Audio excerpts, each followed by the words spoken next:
Hi, everybody. Welcome to my homestead and welcome to my channel. My name is Jared. So Mindy from Temples of Jesus channel right here. Make sure to subscribe to her. I'll put a link for her channel in the description box below. You can also find it under featured channels right here, Temples of Jesus. She sent me some pictures from this book called Daily Joy by President Nelson. It was published in 2020. And it has a quote in there that I really, really wanted and really, really needed because there's this misconception about New Jerusalem no longer being built in Jackson County, Missouri, that we were excused from that, and so now it's going to be built in Salt Lake City. And I am a proponent that of the belief that the Lord does things in natural ways, because that's what our church leaders have said many, many times. I've collected many of those quotes. He does things in natural ways. And normally I would be like, yeah, I think that's right. I think that Salt Lake City, it's going to be the New Jerusalem. But that is not the case. And the reason, so normally I would go with that, like, yes, this is the natural way that things are happening. But no, this is something that is still the plan to build New Jerusalem in Jackson County. So I'm going to read you this quote, but first let me just set up how this line of thinking goes. Okay, so it basically comes from this. Okay, so in D&C 124, starting in verse 49, it says, "Verily, verily, I say unto you, that when I give a commandment to any of the sons of men to do a work unto my name, and those sons of men go with all their might and with all they have to perform that work, and cease not their diligence, and their enemies come upon them and hinder them from performing that work, behold, it behooveth me to require that work no more at the hands of those sons of men, but to accept of their offerings." So this is in reference to building up New Jerusalem and all the opposition that was being experienced as the saints try to do that. Verse 50, "And the iniquity and transgression of my holy laws and commandments will I visit upon the heads of those who hindered my work unto the third and fourth generation, so long as they repent not and hate me, saith the Lord." So it's not unconditional. They can have like this curse removed. The Lord accepts anybody who repents, right? 51, "Therefore, for this cause have I accepted the offerings of those whom I commanded to build up a city and a house unto my name in Jackson County, Missouri, and were hindered by their enemies, saith the Lord your God." And actually, I'm gonna stop there. So a lot of people will remember this scripture. You know, they'll read through Doctrine and Covenants maybe once, twice, and they'll just remember, oh yeah, see, it's no longer required. So they tried to do it, they were commanded to do it, but now it doesn't have to happen. The saints were excused, right? And here is what New Jerusalem would have looked like if it had been constructed. A small city of just 15 to 20,000 people. And once the city was filled up, there would be a new city built after the same pattern, on and on and on until the earth is filled up. And there would have been this 24 temple complex. The primary temple being this temple right here, temple number 11. This is the one, when you go to Independence, Missouri, you go to the temple lot, quote unquote. It's the temple lot for this temple, although there would have been 24. And we've talked extensively about how the Independence Visitor Center was built to be one of these buildings. And I think temple number 13. It was built according to the specifications revealed to Joseph Smith. So anyway, so this is what the plan would have been. And we think about Salt Lake City. In fact, let me just read you this interesting thing here. This is on BYU's Religious Studies Center. This is from Salt Lake City, the place which God prepared, by Scott C. Esplin and Kenneth L. Alford, editors. And it talks about the fact that Salt Lake City was patterned after New Jerusalem, the city of Zion that they attempted to build in Jackson County, Missouri. Let me just read a little bit of this. "It is evident that Salt Lake City was patterned after the plot for the New Jerusalem, or the city of Zion, revealed to the prophet Joseph Smith. Brigham Young assigned Orson Pratt to design the future city of Salt Lake by drawing upon Joseph Smith's plan for the city of Zion." Or in other words, this right here on the Joseph Smith papers. They were using this as inspiration for Salt Lake City. Orson went to work immediately drawing the city plot with wide streets and large lots. see figure, it cuts it off. By August 2nd, 1847, the base and meridian were established at the southeast corner of what was to become Temple Square. So let's just take a look at Google Earth. So you can see, oh yeah, this looks kind of like New Jerusalem. You have these two city blocks, one that has the temple, and interestingly, the Salt Lake Temple corresponds to the primary temple, like the relative situation on the city block of where the primary temple would have been in New Jerusalem, temple number 11. So you have the Salt Lake Temple. You do not have 24 temples, but you do have a complex of buildings, the Joseph Smith Memorial Building. You have the administration building or offices, the church office building, the Relief Society building, tabernacle, assembly hall, so on and so forth. So not 24 temples, but you do have a complex of multi-purpose buildings, multi-use buildings. And that's essentially, from what we've seen, it's still kind of unclear, but that's essentially what this would have been. They would have been temples. That's not up for debate. They were designated as temples. They had names. Each set of 3 of these temples corresponded to a priesthood office. So, and it's unclear exactly how they would have been how they would have been used, but scholars and others have said that these would be multi-purpose buildings, some for education, some for meetings of different quorums or whatever. Like we don't really know all the specifics. So it's not exactly the same, but it's kind of similar. So coming back to this, from there, he and Henry Sherwood began to survey the plat for Salt Lake City. Streets were identified by the number of blocks east, west, north, and south of the meridian marker. And again, the meridian marker is like right here. Okay. The city plat for Salt Lake City was not exactly the same as the early Missouri plot. For example, rather than each lot size being half an acre, the early Salt Lake City lots were more often 1 1/4 acres each. In addition, the streets were 40 feet wider, and they included 20 foot wide sidewalks on each side. Further, more than one house could be built per lot. In Salt Lake City, residential lots included gardens, barns, and places for livestock. Regarding these variations, Craig F. Galley noted, quote, Brigham's adaptation to the original city plat of the city of Zion plat to allow for extra wide streets facilitated future urban design adaptations that enhanced the community in several ways as Salt Lake City's population grew, end quote. The wider streets have allowed for easier transition to meet the needs of automobiles, streetcars, and mass transit without disturbing existing buildings. So that's kind of interesting. In addition, quote, as the Saints surveyed the city, they constructed city blocks to be altered to fit the foothill terrain and allowed buildings to be structured where none had been planned, end quote. Nevertheless, the plat of Salt Lake City generally followed that of the city of Zion in Missouri. Thus, it is accurate to state that the prophet Joseph Smith received the revelation for the planning of Salt Lake City, right? Because if one is patterned after the other, and Brigham Young and other church leaders based the city in Revelation. Indeed, the American Institute of Certified Planners posthumously recognized the prophet Joseph Smith's influence on Salt Lake City, designating the plat for the city of Zion as a National Historic Planning Landmark. Okay, on top of that, so it's like, yeah, maybe this is now the plan. Now Salt Lake City is the New Jerusalem. On top of that, this is an article from the Deseret News, September 2nd, 2021, remembering Elder Dean M. Davies, who said the church wanted Temple Square to become a Christian destination like the Vatican. Okay, well, that sounds like they really, it already is church headquarters, but they want it to be really recognized across the world as church headquarters, just like you think of Jerusalem and the Vatican. So it's like, okay, well, if we're supposed to build New Jerusalem in Missouri, then why are we doing this? Okay, this is during the press briefing. Elder Davies says, there haven't been really too many questions about the renovation of the plaza to the east. So referring to, you have the Main Street Plaza. You also have this block over here, right?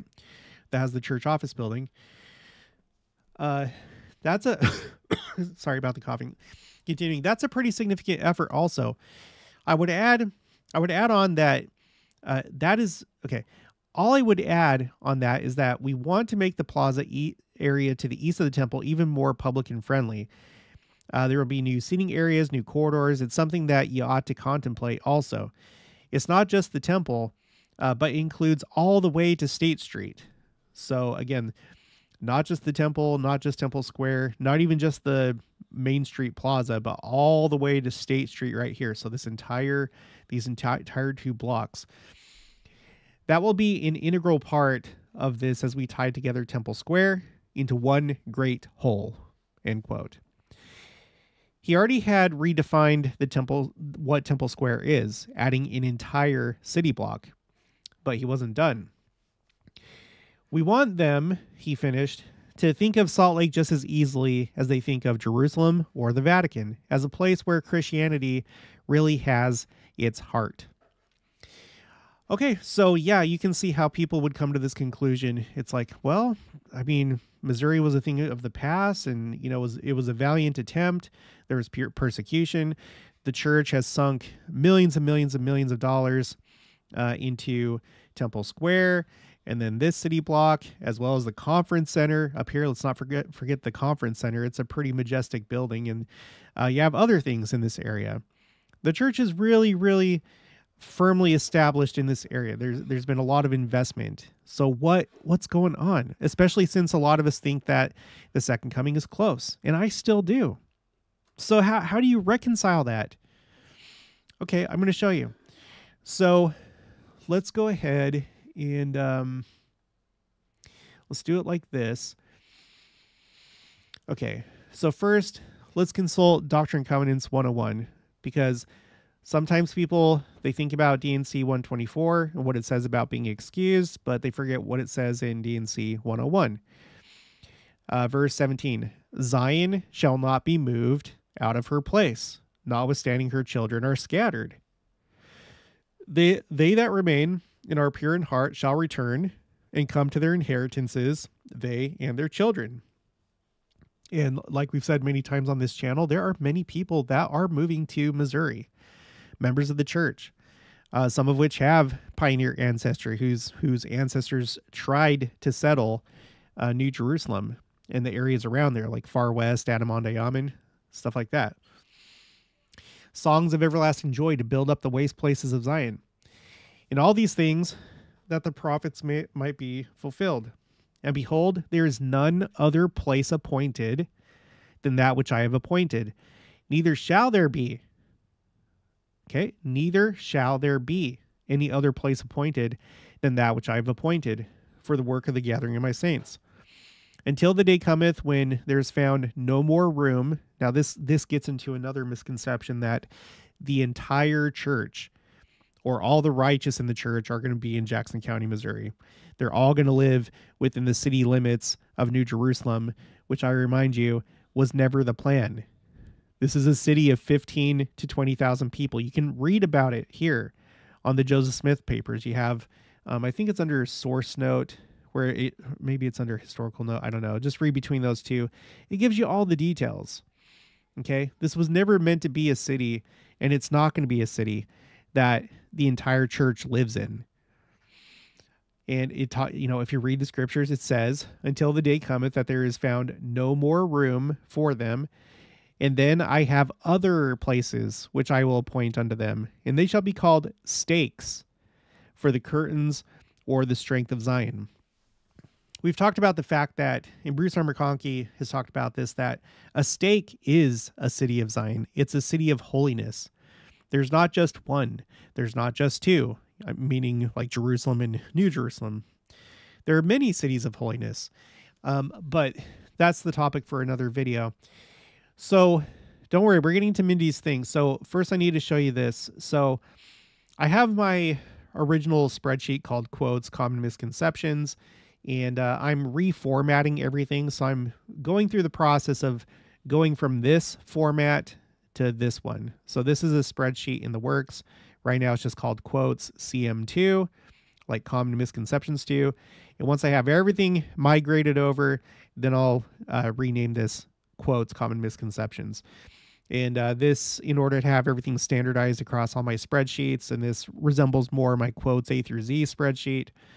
But it's going to take time, but I've migrated all these quotes over for this misconception about New Jerusalem. The center place will be in Salt Lake City, not Independence, Jackson County, Missouri.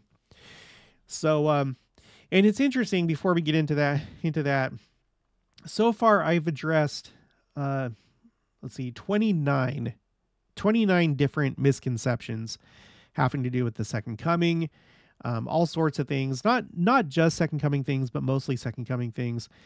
And I noticed as I was putting this together, not 29, 28, because I'm still working on this. So 28 misconceptions, everything from 666, the 144,000, this ridiculous idea of a one-person antichrist, which has never been taught in our church, by the way. There are many antichrists, but we're not waiting for a great antichrist. Yeah, anyway, I have a playlist for that. Go watch my playlist. But I noticed that right now, I think the topic that has the most misconceptions is the topic of New Jerusalem. And let me just give you a rundown. Christ will only come once the church has left the Rocky Mountains, or in other words, once church headquarters, like the bulk of the saints have left Utah. Not true. If you want to see those that quote or those quotes, come to this spreadsheet, quotes, common misconceptions, but that's one of them. Another one, the entire church still has to be gathered to New Jerusalem / Jackson County / Missouri. Next one, defense and refuge from the storm, which is a phrase found in the scriptures, means physically gathering to New Jerusalem, Jackson County, Missouri. And no, that's not what that means. Not just New Jerusalem. Another one, you'll have to literally fight your neighbor in combat or flee to the New Jerusalem in Jackson County, Missouri for physical safety. That's not true.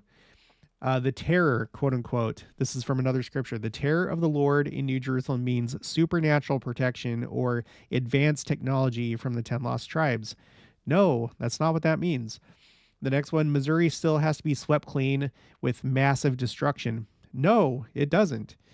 And then you have this last one. The center place will be in Salt Lake City, not Independence, Jackson County, Missouri. No, that's not true either. So let's go to Mindy's thing here. Again, this book is called Daily Joy by Russell M. Nelson. Okay. 2020. So this is while he's president of the church. And this is what he says. So our great exemplar. So it's just this one page right here. 1 John 2:6. He that saith he abideth in him ought himself also to walk, even as he walked. Jesus was our great exemplar. We can't ever achieve perfection in this life. That's not to be until the next world when our bodies will be changed. But we can follow his example. You can read one evening about Jesus' responsibility as judge and know that the day will come when each one of us will stand before him to be judged. Then read of his responsibility as the millennial Messiah and what that will mean when he will reign and rule from two world headquarters, from Jerusalem of old and from New Jerusalem in Jackson County, not Salt Lake City, in Jackson County. Then he will be King of Kings and Lord of Lords. So thank you, Mindy, for sending this. This is the most recent quote that I have from a prophet or apostle or general authority on my spreadsheet. So I have a couple others that I had because I put these in chronological order. So the more recent ones are to the left, and you see that I have two other ones that they're not technically more no, this one actually has to be moved. Sorry, I got to rearrange that. So technically, I would say that this is the most recent one right here. It's under Gospel Topics and Questions, and we're going to read that in just a minute. But then the next most recent one that I have is what we just read from President Nelson himself. And I've heard people say, like, unless, President Nelson or somebody says that it's going to be Jackson County, it's not true because the scriptures say that it's not true. And no, they don't say it's not true. They just say that the work is temporarily excused. But the Lord's not going to change that place. And I'm going to show you why that place why New Jerusalem cannot be any other place. Like when we're talking about the actual city, the center place will never move, and there's a reason why.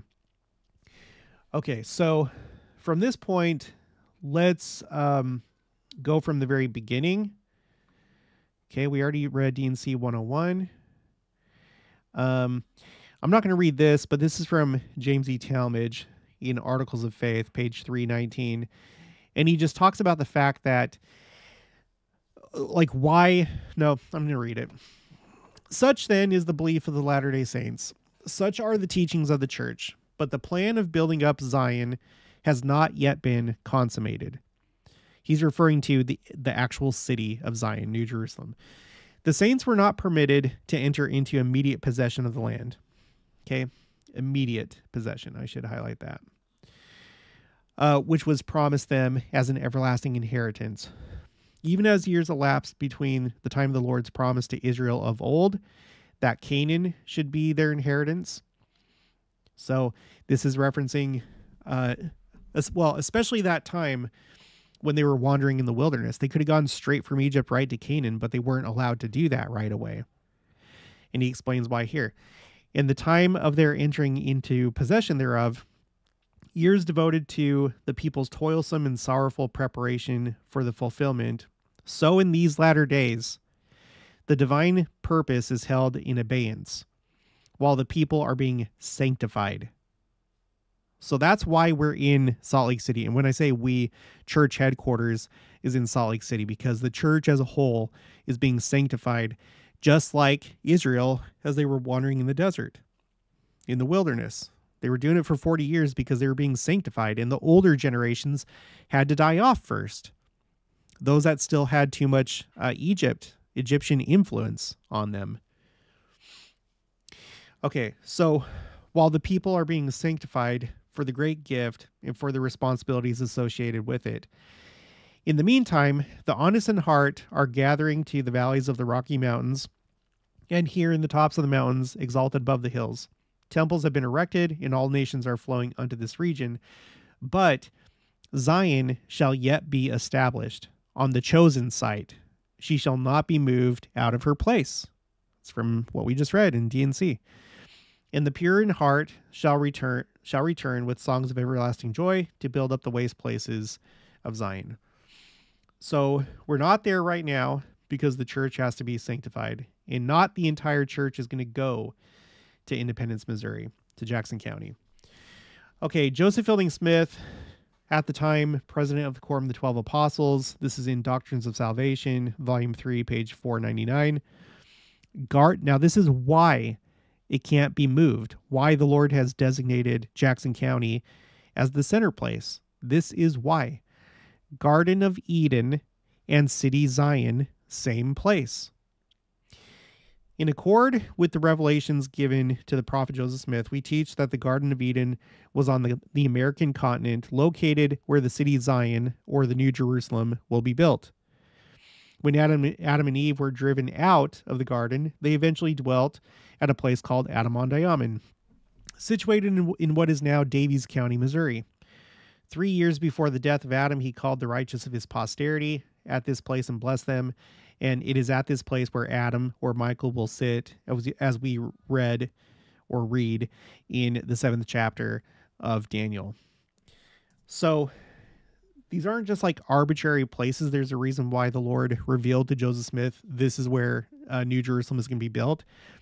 It's because that's where the Garden of Eden is. And we all know that the Garden of Eden, it represents the presence of God. Adam and Eve were in the presence of God in the Garden of Eden, and then they were cast out, right? In our temples, that's symbolized by the celestial room and the veil, right? We learn in the temple how to return back into the presence of God, back into the Garden of Eden, so to speak, right? And the Lord does things in patterns, and this is why America is a chosen land. This is where everything started for this world, was in Jackson County, Missouri, in the Garden of Eden, right? And that's why Adam-on-Diamond was, and I think it will in the future, have a city there, and it will have its own temple. So these are significant places. Let's move on. This is also from Doctrines of Salvation, Volume 3, page 502. City of Zion and temple yet to be built. Nearly 100 years have passed since the site of Zion was dedicated and the spot for the temple was chosen. And some members of the church seem to be fearful lest the word of the Lord shall fail. Others have tried to convince themselves that the original plan has been changed and that the Lord does not require at our hands this mighty work, which has been predicted by the prophets of ancient times. We have not been released from this responsibility, nor shall we be. The word of the Lord will not fail. You guys, I just want to point your attention to the fact that the Kirtland Temple came back into the church. That's something I think a lot of us did not think would happen in our lifetimes. And if it did, it would probably happen sometime in the millennium. Things can happen in a way that we don't expect. And that's why we need to be flexible. When we read the scriptures and we read of different prophecies, we get these like rigid, preconceived ideas of exactly what's supposed to happen. And then it doesn't. It happens in a way and at a time that you don't expect, because you are human and I am human. That's why it's better to be familiar with the prophecies, maybe have an idea how things are going to play out, but be flexible just in case you're wrong. Can you imagine the fact that you might be wrong about predicting the future or how you think things are supposed to go? All right, the next one is from President Nelson, but at this time he was Sunday school general president. So now we have two quotes. This is one that I already had on here, but we have two quotes from President Nelson. This was during a BYU devotional, May 14th, 1974, 4 lessons from one life. Our duty is to raise up a generation of men and women worthy to receive the coming of the Lord, for he will come to Jackson County, Missouri, to be sustained as King of Kings. And he will come also to Israel to be hailed as Lord of Lords. Then his millennial reign will be ushered in by young, strong, and faithful men and women. You young, strong, and faithful men and women will bear the burden of the kingdom of God upon the earth as these days of destiny come. All right. I'm not going to read this one. I'm starting to like the quotes that really stand out, that are the most explicit or have like unique information that the other quotes don't have. I'm highlighting them in yellow. This one is just pretty explicit. This is by Marion G. Romney. He was second counselor in the first presidency, but we'll skip that for now. But you can read this anytime. The link for my spreadsheets is in the description box of each video. It looks like there's currently 9 people looking at this as I'm reading this to you, as I'm recording this. Yeah, we'll skip that one. This is from Bruce R. McConkie. Now, here's the other thing. So I think we're going to end on this.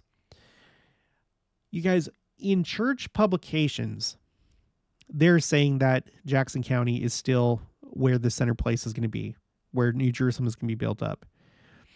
If you're not familiar, the church has a thing called correlation, where anytime the church publishes something, there's a committee, and it's not just like random people. It's overseen, obviously, by church leadership and by apostles. There's a correlation committee that makes sure that if the church publishes something, it's all doctrinally sound. So you don't get stuff that's just somebody's opinion or like a mistake or something like that. I'm sure mistakes can occasionally happen, but they're going to be minute. When it's something as big as, yes, New Jerusalem is going to be built in Jackson County, that's kind of a big thing. But we have it over and over again on the church website itself and in church manuals. So, for example, I just came across this one today, so this is new, and I've added this to the spreadsheet. This is in the Doctrine and Covenants student manual, chapter 48, Doctrine and Covenants 124. Okay. In July 1831, the Lord revealed that Independence in Jackson County, Missouri, was to be the location of the city of Zion and its temple. The following year, the Lord reaffirmed his commandment to church members to build the city of Zion, beginning with the temple. However, by the winter of 1833, the Saints had been violently driven from Jackson County, Missouri, excuse me, Jackson County, Missouri by their enemies. Consequently, they were unable to fulfill the Lord's commandment to build the city and the temple. In the revelation given to the prophet Joseph Smith on January 19th, 1841, the Lord explained that he accepted the saints' sacrifice and excused them from the commandment to build a city and a temple in Zion at that time. That doesn't mean forever, at that time. Okay. And then there's more, but you can read that yourself. It's a little bit redundant, but so this is new, and this is on the church website, and it's in the Doctrine and Covenants student manual. This is what's taught in Institute. If you take Institute and you take this course, this is what you are taught. Additionally, and this is the most recent, I would say I would put this as the most recent thing just because it's currently on the website. It doesn't have an exact date, but it's like currently on the church website. If you go to Gospel Library and you go down to topics and questions right here, and then you go down to Zion, which is the very last thing that you can search, the last topic. If you go to Zion, it pulls this up, and it talks about the different meanings of Zion. But then at the end, it says, the New Jerusalem, which will be built in Jackson County, Missouri. So it's, because it says, sometimes it refers to the city of Enoch, sometimes the ancient city of Jerusalem, sometimes it's referring to the pure in heart. But it makes clear, this is currently on the church website. If you're like new to the church, or you're, just trying to learn some of these basic doctrines, or if you're not new to the church and you're just like looking through topics and questions and you go to Zion, this is what the church is telling you. The New Jerusalem will be built in Jackson County, Missouri. So that's it. Again, without all that I just read, I would go along with the assumption, I know that I would go along with the assumption, no, it's going to be Salt Lake City. It's going to be Salt Lake City. Look how it was laid out. Look at all the money that's being invested in it. Oh yeah. And I guess one more thing I should mention. So you might be like, well, I think the second coming is happening soon. And I agree with you. I also think it's happening soon. And I've said this before, this is just a theory. It's not doctrine. But I think what's going on is we're going through this sanctification process. And just like when Israel was being led in the wilderness by Moses and they wandered for 40 years, even though they could have just gone like whoop and gone right into the promised land, they didn't. They were doing this kind of thing. And then eventually the time came that they were allowed to go into the promised land, but they didn't go directly to Jerusalem. The tabernacle did not immediately go to Jerusalem, even though they were in the land, even though they had conquered Jericho just right here. Why didn't they go to Jericho and then just straight to Jerusalem? The Lord knew that Jerusalem was going to be Jerusalem, and that's where the temples were going to be built. Why didn't the tabernacle just go immediately to Jerusalem?